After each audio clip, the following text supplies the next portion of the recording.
Olá, meu amigo. Olá, minha amiga. Queridos, aqui mais uma vez compartilhando com vocês reflexões. Há muito temos observado todo aquele que reflete, que pensa, que as sociedades, o ser humano, ele se desenvolve mais por meio das perguntas que ele faz do que pelas respostas que ele obtém. É muito interessante você observar isso na tua vida, na vida das pessoas, de uma maneira mais pontual. Todas as vezes que nós fazemos perguntas, e o intervalo entre essa pergunta e a resposta, a nossa vida se desenvolve, né? A nossa mente se abre e percebemos, né, um ganho de experiência nisso. Essa dinâmica que nós vivemos de fazer perguntas e buscar respostas, ela é uma característica da nossa natureza, da nossa psique, da nossa alma, né? Porque nós estamos sempre querendo mudar de estado. Nós sempre estamos percebendo que aquele estado atual em que nós nos encontramos não é mais satisfatório. Precisamos de um outro estado. Um estado que poderíamos chamar de um estado desejado, né? E para que saiamos desse estado atual para o estado desejado, nós fazemos perguntas. E é muito interessante observar que esse termo perguntar tem como equivalente a palavra ou o termo questionar, né? Então, na verdade, nós nos questionamos ou questionamos. E questionar é uma palavra que tem um significado muito interessante no latim. Essa palavra no latim é quaerere, que significa perguntar pelo que não tem, não porque não tem, e sim porque tem e para vir a ter. Então deixa eu repetir. É perguntar pelo que não tem, não porque não tem, e sim porque tem e para vir a ter. Em geral, quando fazemos perguntas, lá no fundo, consciente ou inconscientemente, sabemos que há uma resposta para essa pergunta, que se tivermos paciência, formos perseverantes, nós encontraremos essa resposta. E é entre essa pergunta e a resposta que a nossa vida se desenvolve e obtemos crescimentos, experiências, né? Entendemos melhor alguns aspectos da nossa existência aqui. Mas, infelizmente, cada vez mais estamos deixando de fazer essas perguntas. Ou quando a fazemos de modo a não estarmos verdadeiramente interessados na resposta. Fazemos por fazer. Veja que quando Pilatos pergunta, quando Jesus está na frente de Pilatos e Jesus fala, eu sou a verdade. E Pilatos, um oficial, uma autoridade romana, um homem provavelmente de uma cultura bem avançada para a sua época, fica espantado com essa afirmação e faz uma pergunta para Jesus sobre o que é a verdade, o que ele está querendo dizer com isso.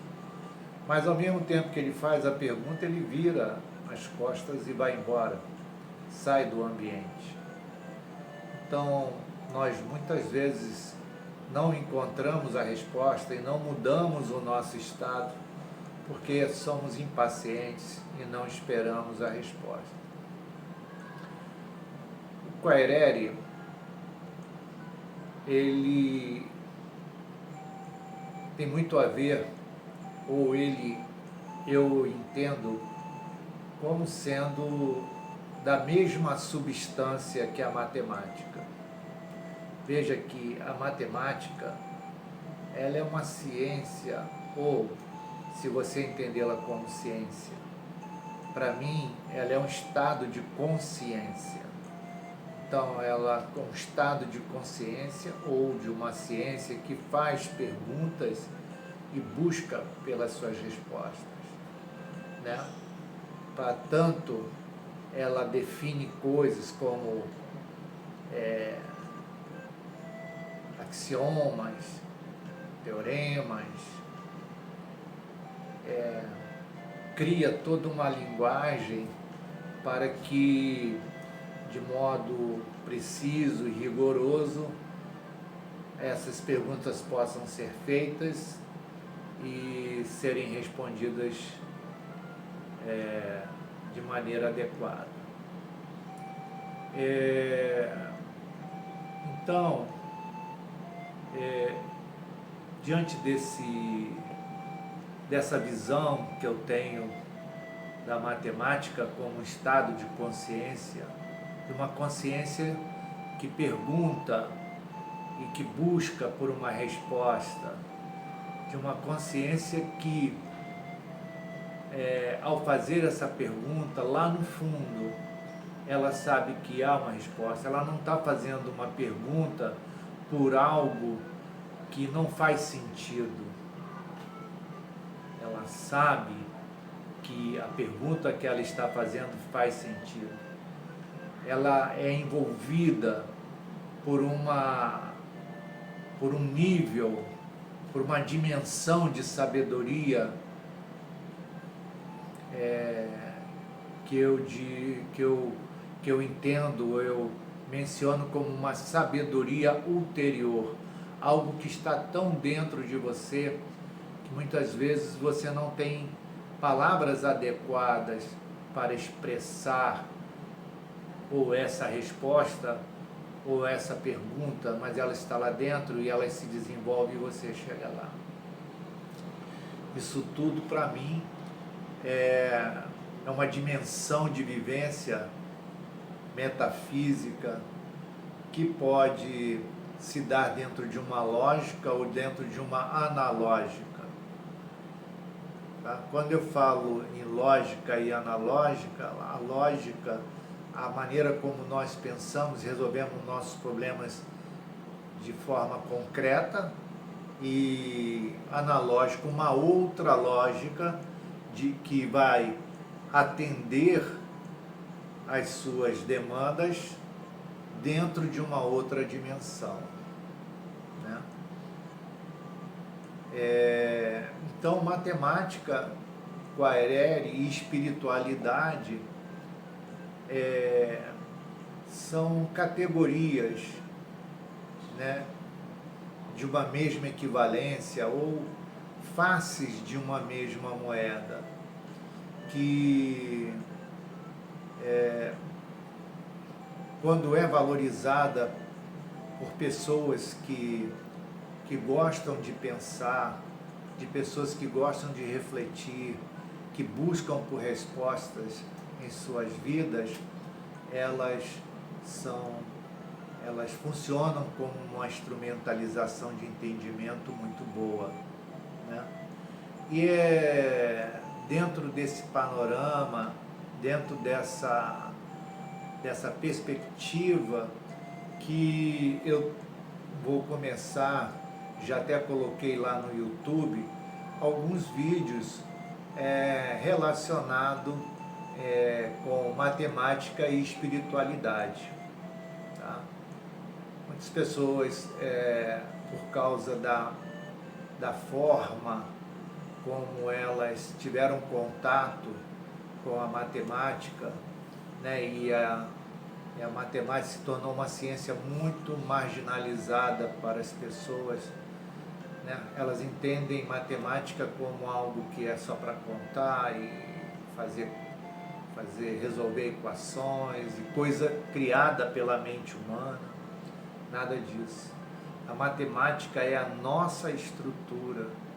A matemática é a nossa consciência que nos dá condições de compreendermos o mundo que nós vivemos e o mundo que nós não vemos.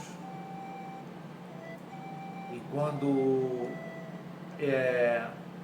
ela penetra, quando a nossa visão se abre, né? Essa visão sempre que se abre é uma visão matemática. É o matema acontecendo. É interessante quando qualquer escritura ou qualquer tradição que você pegue de uma tradição espiritualista, você vai ver as pessoas, como elas lidam com as coisas da matemática, a sua forma de pensar, de entender as coisas que estão além da nossa visão, né? Então é isso, queridos. A proposta é essa, né? Falar de coisas que estão já dentro de nós e que precisamos excitar essas coisas por meios de perguntas e ver que essas perguntas, elas são feitas porque há uma necessidade de termos aquilo que ainda não compreendemos que temos, né? Por exemplo, vou ampliar isso para uma dimensão bem mais característica da espiritualidade. Quando o Senhor Jesus veio e executou toda a sua obra, e lá naquela cruz ele fez uma afirmativa dizendo que tudo estava consumado, que nada ficou para trás, tudo que tinha que ser feito ele fez.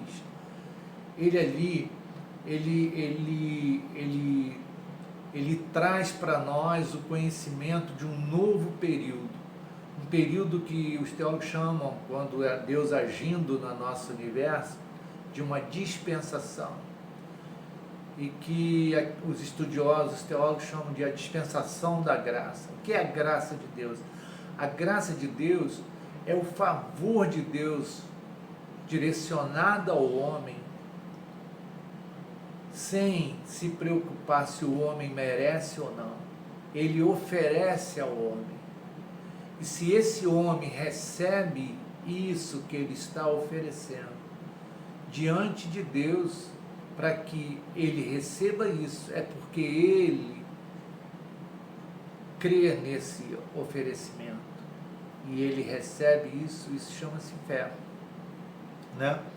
Então, essa graça, ela faz com que nós entendamos que tudo que nós precisamos, tudo que é necessário, tudo que está dentro de uma necessidade para que eu obtenha e desenvolva a minha vida de conformidade com os objetivos do Criador, né? Eu já tenho, já me foi dado. Então, quando eu pergunto dentro desse contexto por algo, não é porque eu não tenho, é porque eu tenho e para vir a ter. Então, e aí nós entramos numa linguagem religiosa que é tomar posse da bênção, mas não é tomar posse da bênção, toma posse da tua graça, daquilo que já lhe foi dado e oferecido por Deus. Já está lá, é o querere agindo. E a coisa mais maravilhosa que Deus nos ofereceu foi a sua vida. Ele veio para que nós tivéssemos vida e vida em abundância. Então, se eu quero vida e eu pergunto por essa vida, eu estou perguntando por algo que já me foi oferecido e que eu preciso de me apropriar, que eu preciso de tomar posse, porque já me foi dado, já nos foi dado, né? Então, é um processo de perguntas e respostas onde a gente, então, muda de estado. Ao que no grego nós chamamos de metanoia. Há uma mudança de consciência aonde eu percebo que a minha vida bios, né, não é a minha vida plena, que eu tenho uma outra vida que sustenta essa vida bios, que mesmo ela terminada, ela continua. Né? Então eu entendo a grandeza da paz, eu passo a saber contar os meus dias de maneira que tenha coração sábio, e toda uma outra dimensionalidade matemática acontece dentro de nós. Tá bom? Então é isso que eu quero compartilhar com vocês, incentivá-los a ver os vídeos que já estão disponíveis lá no YouTube. Um abraço, muito obrigado aí pela atenção. Tudo de bom.